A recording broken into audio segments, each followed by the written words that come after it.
Okay, everybody. How's everybody doing? Welcome to the Don't Be Ridiculous podcast, number 38. Talking to you. This is Saturday, about 5:30 p.m. East Coast time. Just to open the podcast, last night I found it.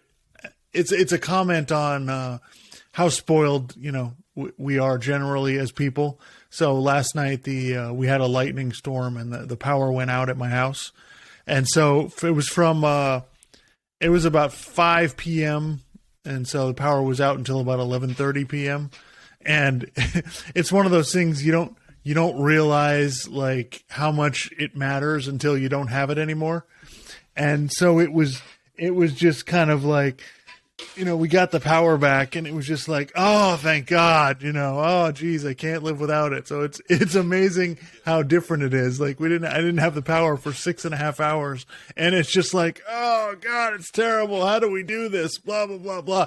And, for a while, for the first 2 hours, we still had internet because I have a backup power supply plugged into my router.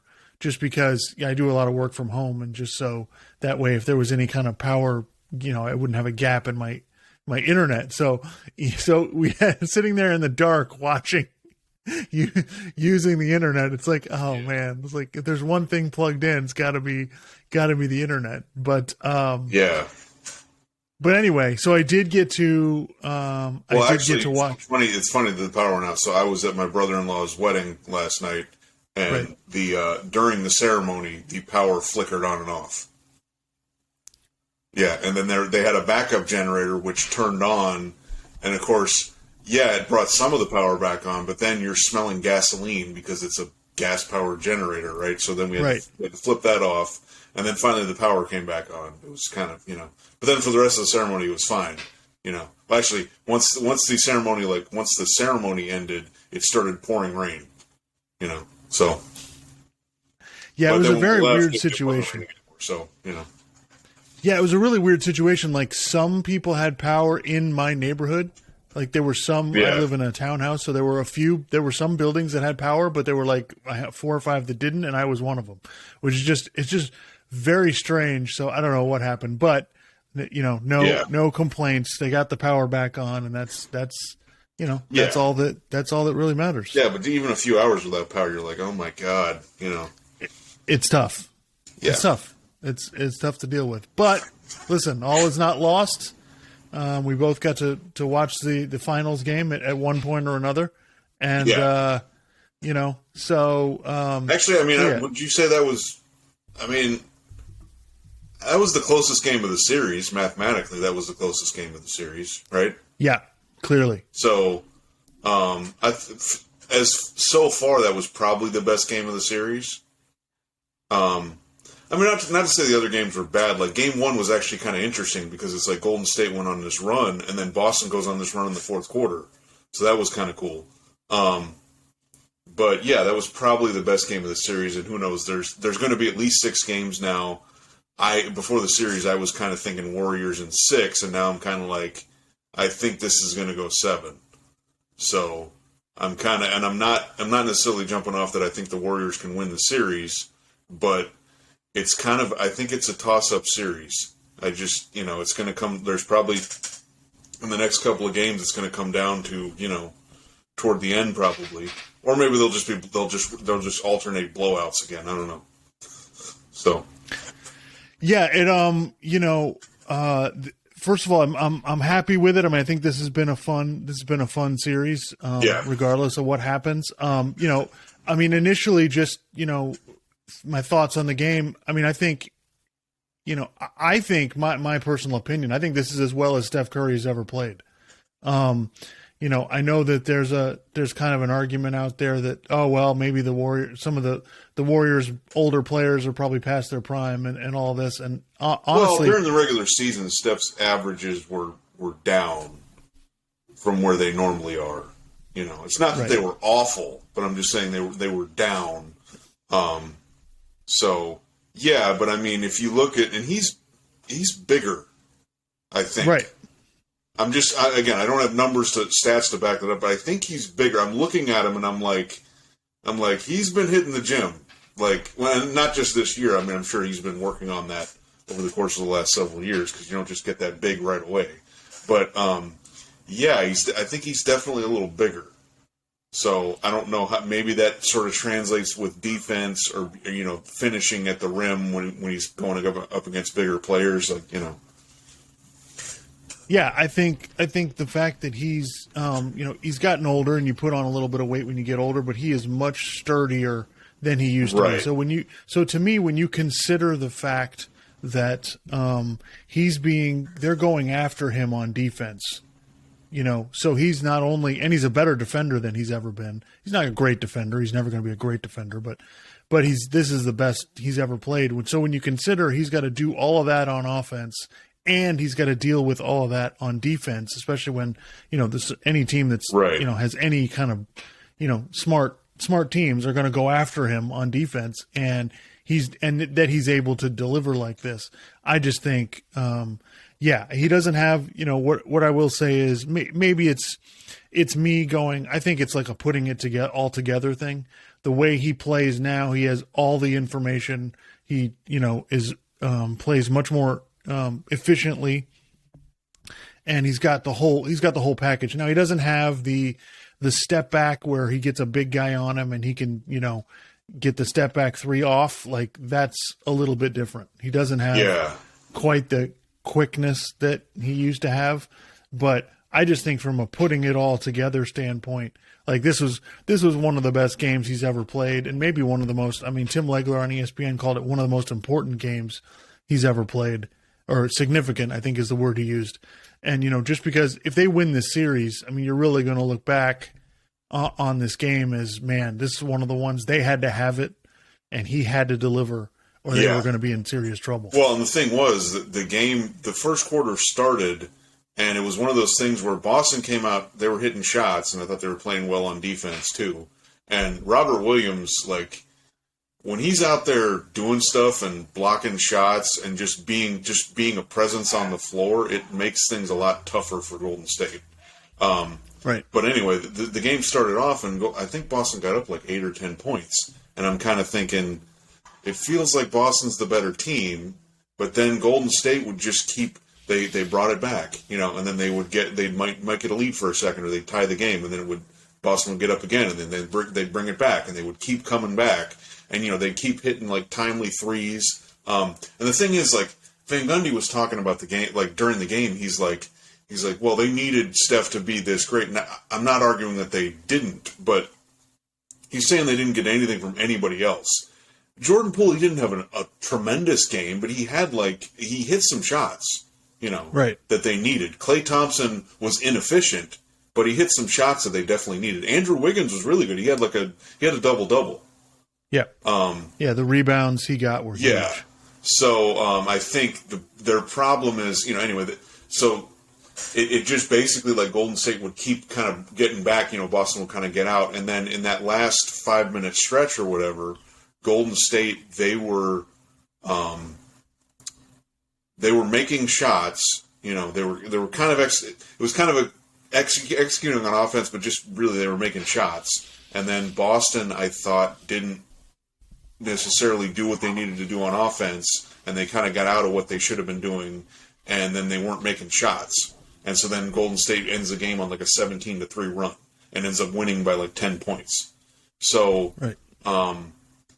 It's like I said, it's this weird thing. If you want to argue that the Celtics are the better team, I kind of agree with you.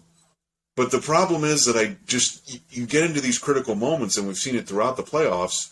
Boston doesn't. They get out of their stuff, Like Jaylen Brown is like he's been. First of all, if the Celtics win this series, I kind of think Jaylen Brown could get the Finals MVP. Yeah, like because he's been super aggressive. He's done a lot of good stuff, but like I don't know. Toward the end of the game, there's just kind of stuff. It's like, why are you driving there? You got to kick that out, And sometimes they would kick it out, and guys would just miss shots. So. Right. That's why I'm kind of like, I said Warriors in 6, but I kind of feel like this is going 7. I don't, because of Draymond Green's not playing that well offensively, which he never really played that well offensively, but you're getting like nothing out of him on offense. So that's kind of a problem. Yeah, I agree with you. I think Jaylen Brown's probably been their best player. He's definitely been their most consistent player. And by the way, I'm not going to come out here and say Tatum's been bad. He hasn't been bad. No. Okay, he's been a little inefficient at times, and he could be better at the end of some of these games, but he's been good. You know. Yeah, and I want to touch on that some more. I think some of the criticism on both sides is a bit ridiculous. From everybody, the way that this series is being treated. But my general takeaway at the end of the last 5 minutes of the game, I was kind of just shaking my head because I'm like, man, Boston, you're not doing things right at the end of this game, and you're really going to be kicking yourself. You're really going to be. I thought they would really be mad at themselves later just because they just went away. I thought they had a really good shot to win that game. They did. Like it kind of felt like they were sort of in control of it, and Golden State was just hanging around. And Boston never. It's like you just got to close the game out. You're going to win this game. You're going to go up 3-1, and you're going to win this series. So. Yeah. I felt like, my general takeaway from it is that I still don't trust Boston. It's like, I know they're 2 wins away from the title, and I'm still sitting here going, yeah. The other thing is, like, and maybe this is a coaching thing. Why are they giving Steph Curry so much space when he comes off of screens and like pin downs and stuff? Like he's getting all this. It's like, what are you doing? Because he only needs a little bit of space, and he's going to get a shot up. Yeah, you make a very good point, and it ties into why I think the way people are looking at Draymond is the way that the reason that people are saying that about Draymond is because of the way Boston is defending them. They're dropping their bigs a lot. They're on the pick and rolls. They're playing drop coverage, which is allowing Steph and Klay to get wide open shots. Yeah. When they just take a step back and they're open because they're not stepping up to the level of the screen. And so normally on those plays, that's where Draymond would get the ball. If you you hedge out high or you send 2 guys at Steph, Draymond gets the ball, and then you're playing 4-on-3. And that's where the Warriors kill you because they move the ball all over the place. They either get a shot at the basket or they get a wide open 3. And you saw there was one play I think it was in the last 3 minutes where they did that. They blitzed Curry with 2 guys. He flips it to Draymond on the short roll at the free throw line. Draymond goes to the basket. They come out to guard him. He flips it to Looney for a layup. The reason I think the reason that Draymond is not doing anything offensively is because of the way the Celtics are defending it. They do not want back way off. They don't want to get the ball humming around and get a whole bunch of guys involved. They would rather play it this way. Now, you could argue, it's really not a good idea. There's no one way to play the Warriors, which makes them really difficult. So I'm not in no way is this a criticism of the Celtics. I just think that's part of the reason why you're seeing it look this way.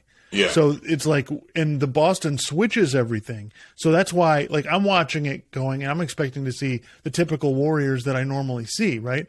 Where, all right, we're going to move the ball, we're going to pass to this guy, but the problem is against Boston, you can't do it as much because they switch. They switch just about everything except maybe Robert Williams' guy. And that's the one where he's dropping back. Right. So the Warriors are just like, okay, we're just going to run pick and rolls over and over and over again until we get what we want. And so I think Boston has to figure out some way to mix it up to where, I don't know what the answer is. I think at some point they're going to have to start just straight up doubling Curry because everything's starting with Curry with the ball. Because he's pretty much the most reliable guy on offense. Jordan Poole, I thought he had a decent game, but he's been he's been up and down. He had some turnovers in this game too, which were his fault. And then Wiggins, that's what we kind of know with Wiggins. He's like the 3rd or 4th option. So if you get 17 points, tonight they got last night they got 18 points and 14 rebounds or something, which that's a pretty damn good game for Wiggins. But that's kind of about what you're going to get. And Klay, he had a good game in game 3? So maybe he'll have another one because I felt like he was getting good looks in this game. He wasn't hitting the shots efficiently. but he still did hit some shots. So, yeah, and then you're not really. I mean, Draymond, like, it used to be like, I mean, when their dynasty sort of started, it used to be like, all right, well, Draymond's not really that much of a threat from three, but I mean, when he shoots a three, I'm like, that's not going in. Like right. In previous years, I might be like, one or two of those is going to go in, but none of them are going in. So yeah, his shot, he doesn't shoot it often enough now, and now his shot looks so bad. Yeah, that it's just they're not even bothering with it. But so the first thing that I wanted to talk about that I feel like the last two games that I feel like people are. I don't want to say the analysis is wrong. It's not wrong. I just feel like people are missing. They're on the wrong track here. They're missing what's the bigger picture of what's happening. Where we're just talking about, well, the Celtics defense is amazing, and look what they're doing to the Warriors, and they're really making it hard on them, and all of that. And I think, yes, Steph Curry played great. He's been good the whole series, and he was especially great in last night's game. But to me, the story, like from game 2 on, I felt the story is the Warriors' defense. And if they play the way that they're capable of playing and rebound the ball, then I feel like the Warriors are in pretty good shape. So just to go through, I wrote down some numbers here that I think are interesting. So the story after game 3 was, well, the Celtics are just stopping them, and the Warriors, I don't know how their offense can keep up, and they just don't have the same margin for error that Boston does. But the Warriors actually offensively played better in game 3 than they did in game 4. The Warriors shot 46% overall. They shot 37% from 3 in game 3 that we're talking about right here. Okay. The reason that the Warriors got beat the way they did in game 3 was that they got out rebounded, and the Boston was driving to the basket and no one was guarding the rim. Yeah. So they Golden State got out rebounded by 16 in game 3, and Boston had 26 more points in the paint. Boston had 52 points in the paint in game 3. Yeah. So that's the reason that they won. Like everyone, we're getting caught up in this, they're stopping the Warriors and blah, blah, blah. It's like, no, they're really not stopping the Warriors. The Warriors' offense is okay. It's just Boston is beating them to the basket. First of all, they're not stopping penetration well enough, and because they don't have the rim protection. And so, which that creates, when you're getting beat off the dribble like that, that creates extra rebounding opportunities, for Boston. Yeah. And so that's the reason, that's the problem. Last night, the reason that Golden State won was that they out-rebounded the Celtics by 13, and they had 6 more points in the paint. And the turnovers are relatively even. Like last night, both teams had 16, and in game 3, the Warriors had 5 more turnovers. But so my takeaway from this series through 4 games is, as long as the Warriors are close on defense, like if they Boston shot much worse. They shot 40% last night overall and 39% from 3. So Boston was doing that thing they do where, they make some threes, but those are most of the shots they make are threes. Yeah, they seem to make a lot of threes. Right. They end up taking, what happens is, and like you talked about earlier, when Boston gets out of their game and they're not really playing their game and they're taking the shots that the Warriors want, they shoot a lot of threes. They shoot 45 or 50 threes in a game. Yeah. And even if you make a high percentage of those, if you're not making any twos and you're getting out rebounded, you're going to lose. Yeah. And so my main criticism of the Celtics is, the criticism in general of teams in championship situations like this, okay, when in the last 5 minutes of the game, you have to have the right guys taking the shots. And in the last 5 minutes of that game, it's Horford taking threes and Smart taking threes. Yeah. That's not what you want. They made, now in game 1, they fooled everybody because everybody was making it. Everybody, right. My takeaway from this series is very simple. Like if the Warriors didn't play so well on defense last night and hold their own on rebounding, I don't care how many points Steph Curry scores, they would have lost. Yeah. So that's the difference in the series. When the Warriors play well on defense and try to contain penetration. And honestly, I didn't even think they were great on defense. I thought they still allowed they allowed a lot of stuff. Yeah, they still allowed way too much penetration and guys getting beat off the dribble. And I'm watching the game going, just back up, keep them in front of you, make them shoot the ball over you. If Tatum's going to make contested threes, let him shoot them. By the way, Tatum shooting threes is kind of a, it's not exactly something that you really, because I feel like he misses a lot of them. Especially when it's like he's sitting out there dribble, and he shoots over somebody, Right. Like a catch and shoot thing, I feel like Jaylen Brown, a catch and shoot thing, I feel like he's going to nail it. Like he's just that kind of shooter. Yeah.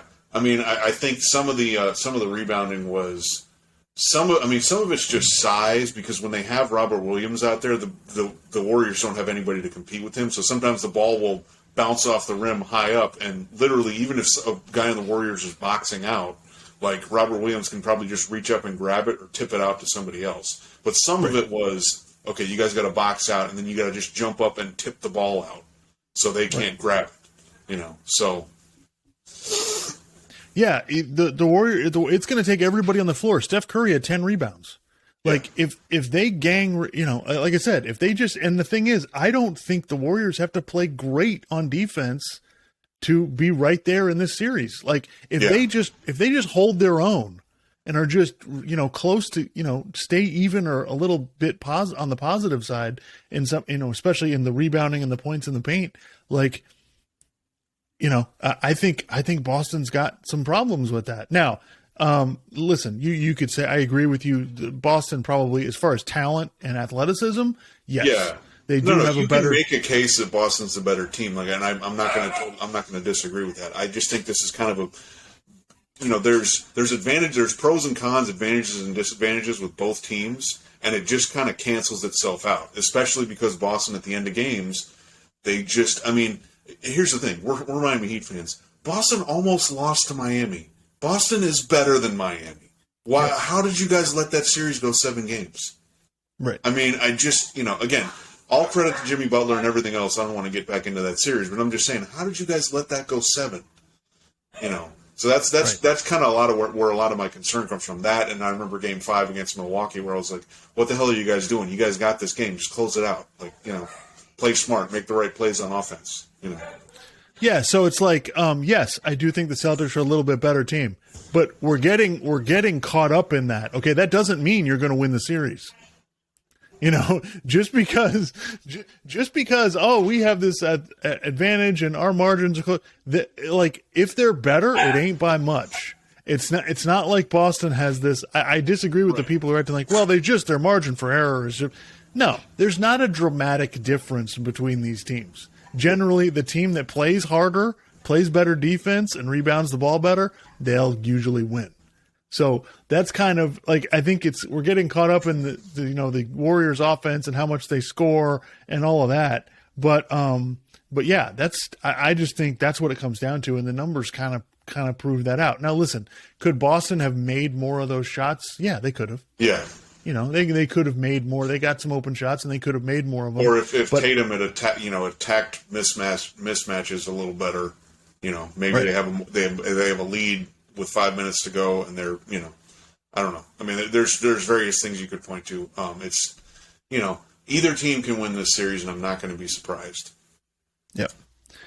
The other thing I wanted to talk about was that I feel like the expectations in this series are a little bit out of whack. They're a little bit insane, and I feel like the way that we're talking about some of this is nonsense. So, well, can I just point this out first of all? Okay. Yes, go ahead. For all these people who are criticizing Steph Curry for the way he's played in the finals, like, guys, what is? We'd have to look this up. What is he averaging in this series? Like over 30 points a game? Yeah. Guys, come on. He's been awesome in this series, and they need it because the rest of the team offensively has been inconsistent or inefficient. So, and he's all this. Yeah, go ahead. Yeah, he's not getting the help. He's not getting the help that he used to get with this team in previous finals. Well, and this is the whole thing, right? It's like, well, let's see him carry a team through the. It's like, okay, he's doing it. Yeah. So that I'm just lost. If you're criticizing Steph Curry, I don't even know what you're watching. He's I don't know one of what the best players we've ever seen. He's the greatest shooter of all time. Like come on. I'm not sure what planet you're on. And the guy is, he's one of the I don't want to get smaller. into the whole Finals MVP. We kind of did that before, but it's just I just think that whole thing's ridiculous. And it's like he's awesome. He's playing awesome in this series. And here's the other thing that you know how this goes, right? Say they lose the series, they're going to be like, well, it wasn't enough, and I'm just going to be like, that's pathetic. Come on, right? And that's a good, it's a very good point to bring up. Like the way that both these teams are going to be treated if they lose this series, it is just nonsensical to me. Number one, I mean, we talked about Draymond a little bit already, but why are we piling on? Because Draymond's got a podcast and he says a bunch of crap and he's very controversial. Is that why we're wasting all this time talking about him? He's not. This series will not be won or lost based on anything Draymond does. We're acting like, oh, geez, wow, he can't hit it. Like Michael Wilbon at halftime was like, he can't hit a layup. It's like, why were we expecting Draymond Green to score a bunch of points? Like that's never. You can't judge the way Draymond Green plays looking at the stat sheet after the game. That doesn't give you any idea of what he does when you're watching the game. You have to watch the game and see how he played. I didn't think he was that bad. I think people are making a huge deal about, they pulled him out of the game with 8 minutes to go. Yeah, well, they brought him back in. Yeah, they brought him back in a couple minutes later. I mean, I feel I guess it's at that stretch of time. They're like, all right, let's get some more offense out here. Yeah, I think Golden State's trying to figure out. I'm not sure they can get away with playing Looney and Draymond Green together. I think they're probably going to have to go one big at some point. Even though they did, even in the crunch time of the game, they did have Looney and Draymond out there. But yeah, I don't understand what the criticism is. Draymond, you're not scoring. Draymond never scored that much anyway. Like I think that criticism's ridiculous. I think it's brought on by the fact that he's become a very polarizing player. I'll use that word, and all the nonsense about, well, should he be doing his podcast during the finals? Is he giving away valuable information? That's a bunch of nonsense he's not, too. Come on. So it's just ridiculous. I don't understand why we're expecting more from Draymond than he ever gives. It makes no sense to me. What are we talking about here? I think it's ridiculous. I think he'll be fine. I think he'll have his typical, 8 points, 6 rebounds, 4 assists. I think he'll do what he does, and they need him. They don't have anybody else who can really do everything that he does on the floor anyway. Yeah. So it's not like, they got to bench him. I don't agree. Like, I don't agree with any of this nonsense. People say, well, Klay Thompson, are they going to have to sit him out of one of these, the fourth quarter of these games? They're just going to have to sit him down because he's not good enough. They don't have anything else to kind of proved otherwise. I thought he hit some shots in the fourth quarter. I thought he was huge. But it's like, I thought overall on defense, I thought he was moving pretty well. Yeah. Especially when it mattered in the fourth quarter. He did there was a couple of drives there where he was really did a good job staying in front of Jaylen Brown. And who are you going to go to? Like, I find that curious too, as if these teams have all of these guys on the bench. Yeah, because the thing is, it's like, okay, fine. So what are you going to bring in Gary Payton? Well, he's not really a scorer. You're bringing him in for defense, Right. Or I'm trying to think of. Jordan Poole's been, I guess you bring him in for offense more than you do defense, but he's been kind of. I mean, it's his first finals. He's kind of getting his legs under him. So I wouldn't, I don't know how much you're going to rely on him. And then it's like, well, who else are you going to put in?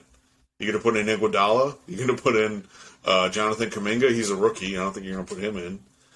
Moses Moody. Right. They played Bielitsa a little bit. Yeah, they gave Bielitsa a few minutes, and they gave Otto Porter a few minutes. Otto Porter's fine. He can make a three every now and then. So Yeah, because he's they need somebody with some kind of size. Yeah, some kind of size who can hit a shot.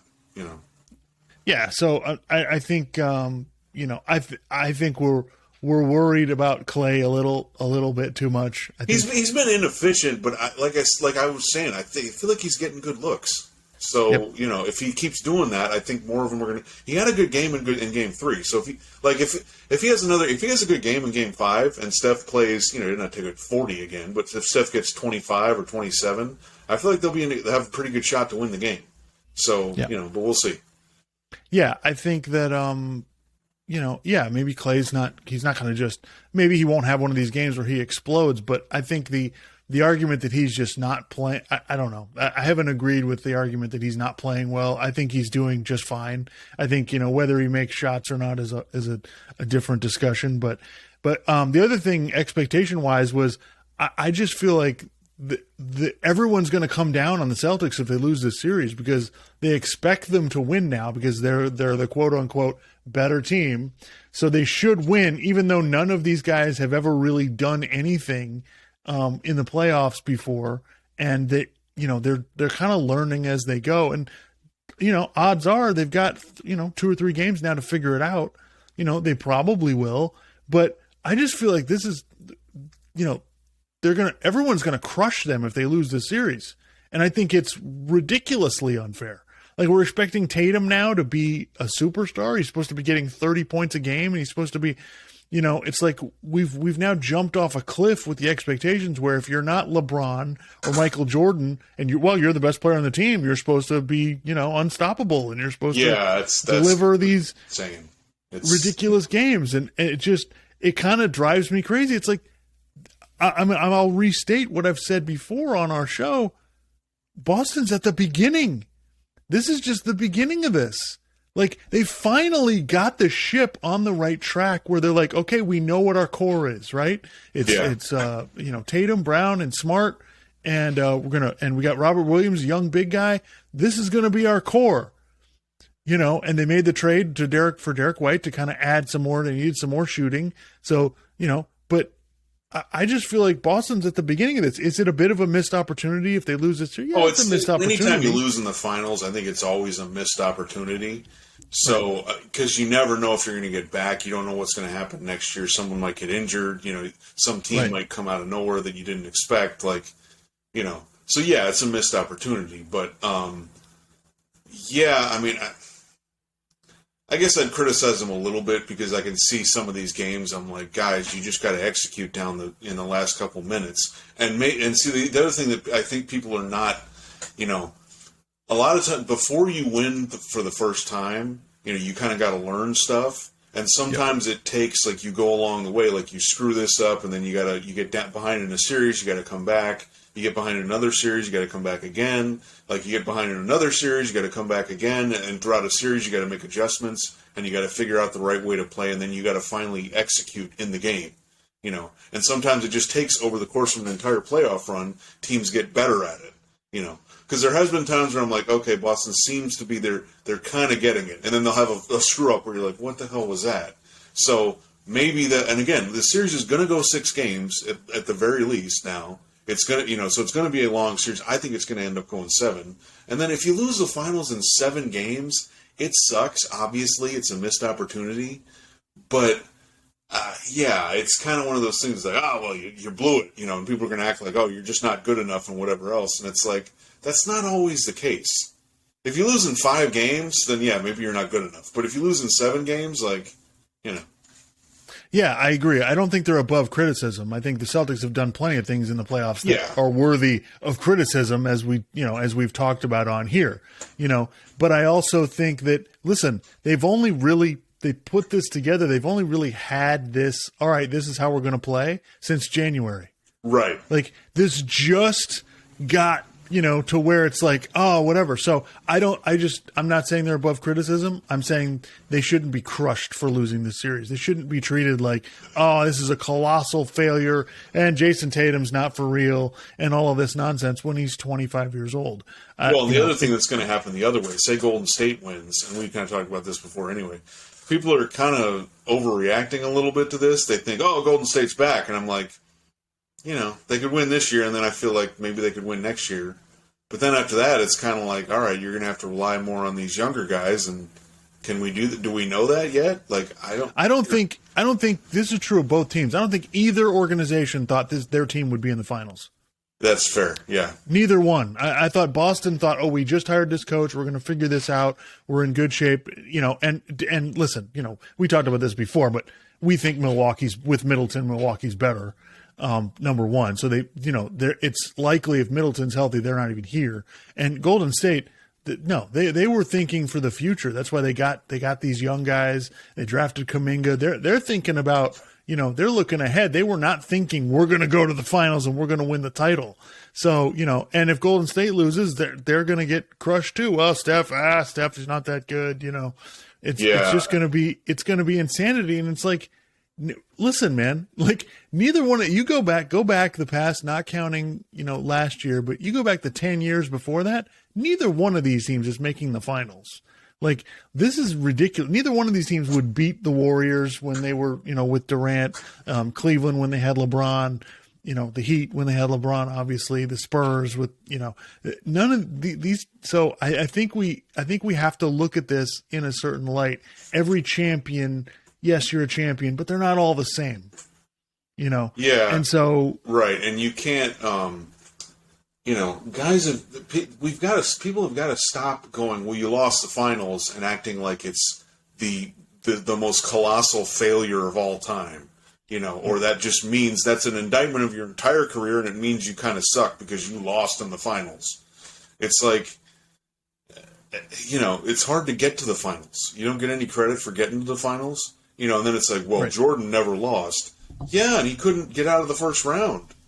And he would lose before he even got to the finals. And, oh yeah, remember that year he came back and he wasn't totally himself and they lost to Orlando? And everybody forgets that, Yeah, all the tapes have been destroyed. Yeah, exactly, yeah. So, I just, if you never win one, that's one thing, but it gets really annoying when people you don't get any credit for even making the finals. It's like, oh no, you got to do it in the finals, which is such a lame, Okay, so both teams are 2 games away, right? 2 games away. And, I've kind of, I think it was at the last show or the show before that, I basically talked about that I've kind of had a revelation with the way these playoffs are. And, I just need to adapt my thinking. I was sitting there I'm looking for a team to look like a championship team. I've got a certain idea in my mind of what that looks like, and these teams weren't quite fitting into it. So I was, judging them pretty harshly, and honestly, the litmus test for this is just look at last year. Okay. Last year, Milwaukee, Phoenix, both good teams, probably both just as good as these teams, right? They definitely had their issues. At certain points they looked great. At certain points they didn't look so good. And the series basically came down to a couple of plays that Milwaukee basically converted. You had the Giannis block and then the Drew Holiday steal for the alley-oop, and that basically won them the series. Like, it basically came down to that. And so I kind of feel like it's going to be the same thing here. It's going to come down to a couple of things happen here or there, that basically decided. I feel obviously, if you told me, Boston's going to be up double digits in the fourth quarter of the next 2 games, I'd feel pretty good about Boston. Yeah. Right? Because I feel like Boston, they need to come out and they need to dominate. They need to dominate on defense. They need to make enough threes to win. And if they have, they can get themselves a cushion, I like their chances. But if it comes down to a close game with 5 minutes to go and Boston's got to make the right decisions in order to win, yeah, Golden State's got 2 out of the next 3 games. And Golden State just has kind of a, from kind of the top down, they just have, because the main guys have been there, and plus Steve Kerr's been with them through the whole thing. I just feel like there's a calm with them where it's just like, you start off bad, just keep playing. We'll find a way to get back into it, and that's kind of what they did in this game. They just. Yep. They kept making shots. They would get it back close. They'd get behind them again. They'd get it back close to them, and then they would just make a run. Whereas Boston, I don't want to say that I don't feel that way at all with them, because they just don't have that amount. They don't have that amount of experience. But I'm starting to get a little more comfortable with them. They have some. They're not going to be awesome at the end of every single big playoff game. Right. It's just not. Even great teams don't do that. Right. So I have a little bit more confidence in them because I've seen some stuff where I'm like, okay, they can kind of lock in on defense, and then they can kind of get some good shots or get open shots. So, yeah. So I think that, look, obviously, Boston was in a really advantageous position up 2-1 with a home game, and they lost. And so now does it kind of – I wouldn't say that I flipped over to, Golden State's going to win it now. No. I don't know. I think the Golden State has as good a chance as Boston does to win this. We've alternated games in this series, and both teams have won a game on the road. So and they're going to get they get 2 days off after the game last night before they play on Monday, and then they get 2 days off before Game 6, and if it goes 7, they get 2 days off before that. So I feel like that kind of mutes the age and athleticism advantages that Boston has. Well, the youth and athleticism advantages that they have are they're not as glaring as they would be if they're playing every other day. Right. And so, yeah, I think I really embrace this. If we can get, if we can get more games like we had last night, we'll be in and pretty good shape. Coming down like later in the game to where teams are making shots. Yeah. It felt it, and I think the thing with Boston is at the end, you get down to the last 5 minutes and they start walking the ball up the court and playing slow and not And Golden State doesn't do that. They push the pace as much as they can the whole game. And Boston needs to need to learn to keep doing that. They got to push the ball up the court, get good shots. If it's there, take it. And I think there is an experience element to that, that the Warriors have that Boston just doesn't have yet. Yeah. So yeah, that was all I had on the final. So what do you think? You still like the Warriors? I guess I'll go with that.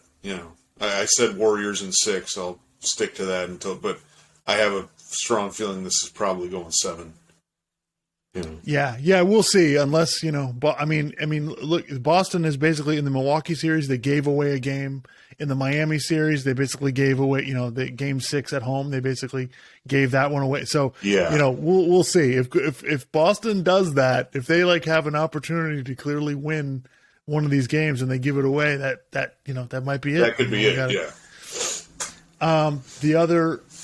The only other topic that I had for this week was I thought it was kind of interesting. It came out the other day that the PGA Tour suspended 17 players. I think there's more now, but 17 players from the PGA Tour that are playing on this Live Golf Tour that is basically funded by Saudi Arabia. Yeah. I just thought it was my first thought was just kind of like, what is the PGA Tour thinking? Do you think anybody's going to watch the Western Open if you take all the best players and don't let them play?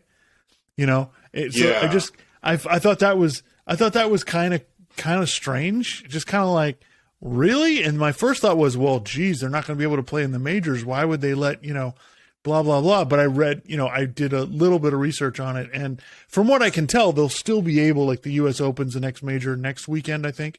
They'll still be able to play in the U.S. Open because the U.S. Open, the Masters, and the Open Championship, the British Open, because of the way that they qualify for those, they should still be able to play in those tournaments because you basically, it's where you are in the world golf rankings, and the world golf rankings are not just PGA Tour related.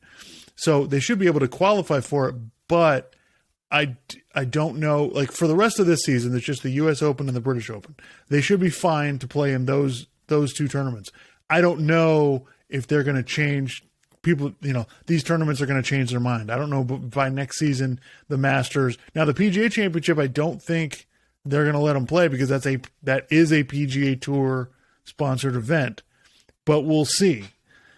So for right now, they can play in the majors, but I don't know how long that's going to last. So obviously, the argument on both sides is I was watching. This is not a great place if you're looking for information and not nonsense. But I watched a clip of First Take with Stephen A. Smith and Chris Russo, and of course, Chris Russo has I'm going to call it the old white man take, okay, where he's like, these guys, what, they don't have enough money? Geez, they make enough money. What do these guys need more money for? geez, you got enough money to last 7 lifetimes, and now you want to go play in this thing? Well, I mean, what about the PGA Tour? Blah blah blah blah. Can I counterpoint Yes. to that? Look. Well, I guess the larger point is that yes, it is very difficult to avoid patronizing any business or organization that has anything to do with a regime or a country that is horrible or has a horrible human rights record or has done horrible stuff. Okay? That's very difficult. But where I will actually agree with Chris Russo is, okay, you guys are making a really damn good living on the PGA Tour. Okay? And I understand if this tournament's paying you more. I'm not necessarily going to criticize people for wanting to make more money, but at the same time, it's like, a lot of these guys are Americans, and it's kind of like, Saudi Arabia's, it's kind of one of those things where, like, you could very easily make a decision not to associate with that and still be fine. Whereas, like, you and I could go on Amazon and buy something from China and feel bad about it, but at the same time, it's not, maybe there aren't as many ways to avoid that. With this, it's kind of like you guys are making a ton of money, yet you're going to associate with a regime as horrible as Saudi Arabia. I'm saying this after we were just talking about the NBA, which obviously gets a lot of money from China, which I don't like. So again, it's very difficult to separate the two things. This is just in this specific case. My first reaction is to go, come on, guys, you're making tons of money. All you have to do is not associate with them. I understand you could make more with them, but like, I don't know. That was my first initial reaction to it. Yeah. So listen, obviously money is the major reason why these guys are doing this. But I think what happened was when Phil Mickelson came out and made his comments about, hey, listen, Saudi Arabia does all these things, that are horrible, human rights violations, blah, blah, blah. And he listed a bunch of stuff. And then he said, but this is a great opportunity to change the PGA Tour, to change the way that it works, the way that we're treated. And so it's not as simple as, oh, well, they're just getting more money, so they're going to go over here and do this. I think it has a lot more to do with these guys want to change the way the PGA Tour works for the better. I think that, it's something they can go to get the PGA Tour to change the way that they do things. Like what? And I think did they say anything specifically? No. But I think that's my point is there's a larger issue here to, these guys don't want to play in all of these events that the PGA Tour wants them to play in. Okay. Maybe they don't want to do, so I think that, yes, they are, they're making a decision to, go on this tour. But the thing is, it's not as if, oh, they're just doing all of this to help, and Saudi Arabia is going to make a bunch of money off of them. They're going to make money too, and they're also going to get to, further their own brand or further their own interests. So I think, I can understand people are like, how could you do that? Well, I'll say this. At least Phil Mickelson didn't make some stupid comment like, well, we'll play on this tour and then we can change their opinion about stuff. Like, like Saudi Arabia's opinion about stuff or about their government or something, which would be so freaking stupid. I'm glad he didn't say anything like that. I don't think, my personal stance is, I don't think it's an athlete's job to initiate change throughout the world. And, the rest of the countries, the United States, we know what they're doing over there, and we're not doing, it's not like the United States is doing anything to stop it. We're still trade partners with them. And so the golfers are not the biggest hypocrites here. That's fair. You can say that they're hypocrites, but they're far from the top of the list. So, and look, and I still think I don't understand what the PGA Tour is gaining by kicking these guys out. Like, Phil Mickelson and Dustin Johnson, and I'm not sure what are you after here? Are you trying to prove a point? well, you broke the rules and therefore you can't play in the Greater Milwaukee Open. Like I don't get what their value. What is the PGA Tour thinking here? Like, you should be begging these guys to play in your events. Yeah. And so I really, another thing that I thought of was, I really wonder what it would be like if Tiger Woods was still really good. If he was at the top of his game, I wonder what Tiger Woods would do. I wonder if Tiger would, and I would love to hear, I don't think Tiger will ever give his opinion, but I would love to hear what he thinks about this. As far as the PGA Tour kicking these guys out, I wonder, because I could see like Tiger sitting there thinking, well, look, man, I was the main attraction for the PGA for how long? I'm the reason that you guys are able to, that you guys have these purses are so high and you're able to pay players what you're able to pay them. And this is how you're going to treat them. So I don't think Tiger will make a comment on it, because I don't think Tiger wants to be controversial at all. And I don't blame him. I get it. But I just think, that's the interesting part to me, is just, what is the PGA Tour thinking? Like, how dare you go? And I also was talking to somebody earlier about this. I also think that it's kind of an American thing to, you're supposed to be loyal to this place and you're never supposed to go away. You're never supposed to leave, and you're never supposed to go in a different direction. Like, I was talking about soccer, like these guys in soccer, they play for their club team. They play for their country's league. They play in the Champions League. They play for their country, the country that they're from, not just the club team that they play for. So they play in all of these different things, and there's really no problem with it. So how much of this is like Americans, like you got to do it our way or the highway type kind of stuff. So I just wonder, how is the PGA Tour think they're going to survive if you're going to kick out all the best players? Yeah. It's just bizarre. I don't know. It's a good point. So anyway, fascinating story. I'm interested to see what happens. But it seems obvious to me that the players have some issues with the way what the PGA Tour does. Yeah. Now everybody didn't leave. Jordan Spieth and Justin Thomas and Rory McIlroy. They didn't leave. So they must be doing something. PGA must be doing something right to keep them from leaving. But yeah, I wonder what's happening. Like for Phil Mickelson, right?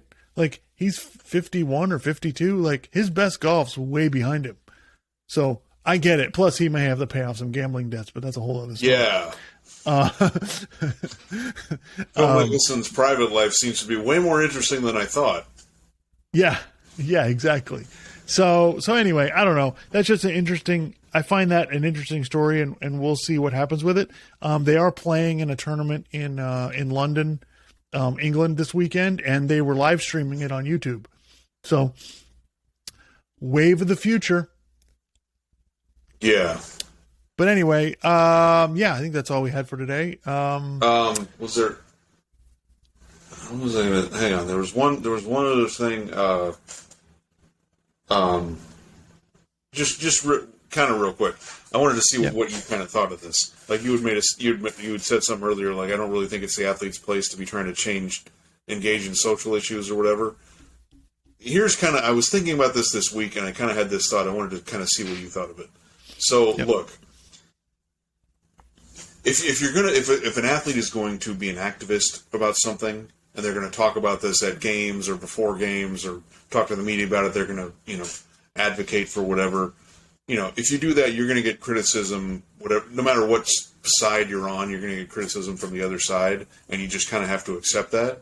But I kind of do think that, look, if you're actually going to really truly advocate for something and talk about it a lot and then do stuff off the field, then I kind of have less of a problem with you talking about it, even though I might disagree with you, than if it's just some sort of one-off thing. Right. There was just,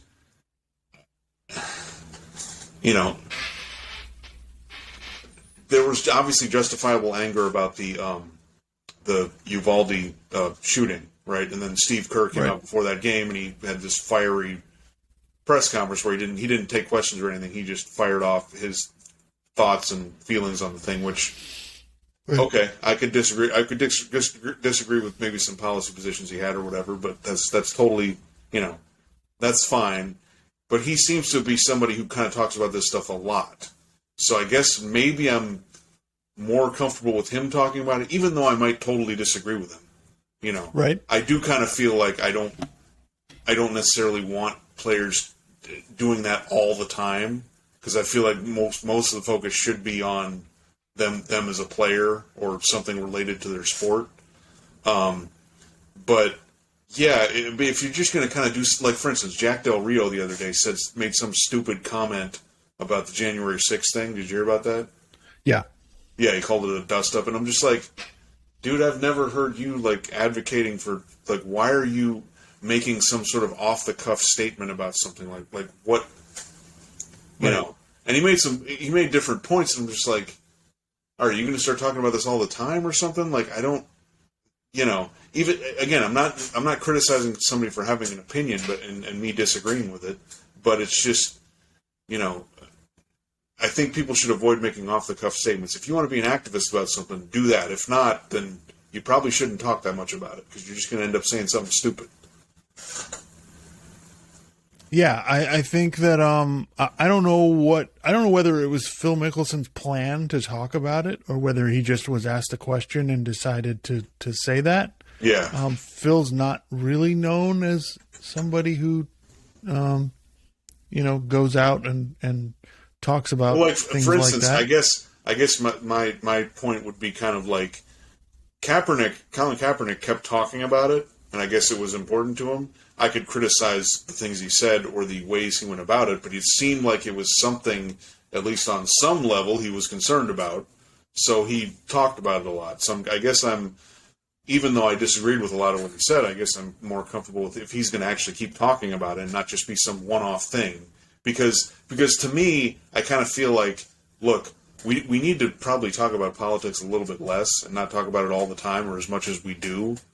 So I just kind of like, if you really, really want to have a serious discussion about it, fine. If not, we probably shouldn't even talk about it, because what's the point? Because it's too complicated, and to just have some sort of off-the-cuff discussion about it just seems pointless. Right. Yeah, I would agree with that. I think that was just something I thought of this week. I was like, I think that kind of I feel like that's a good way to kind of wrap my mind around all that kind of stuff. Yeah. So it's like when LeBron James comes out and says something completely out of the blue about some political topic that that he's not really, or he sends out a tweet about it. It's a bit well, and just by the way, every time an athlete says something about a social issue, just because they're saying something doesn't mean it's correct or insightful or whatever. Sometimes it's just it doesn't sound that good, or it's whatever, Right. Exactly. So. All right, yeah, no, that was just something I thought of, and it kind of, with the Phil Mickelson thing, maybe it was kind of in that context. I thought that was kind of interesting, and just in general, because that's obviously something that's like come up over the last several years in sports. So yeah, players now all have platforms to talk about this stuff now. Yeah, and so it's going to be happening more and more often. Anyway, so we got Game 5 on Monday night. I think this series is going to take like 2.5 weeks. Yeah, I mean that's usually the way the finals is. If give the guys extra days off, because then they're fresher, so then we can get hopefully better games. I'm fine with it. Yeah. I'm good with it, and there'll still be plenty to talk about after that. We're going to have NBA draft, NBA free agency coming up. So we'll see how that goes. But anyway, thanks everybody for listening.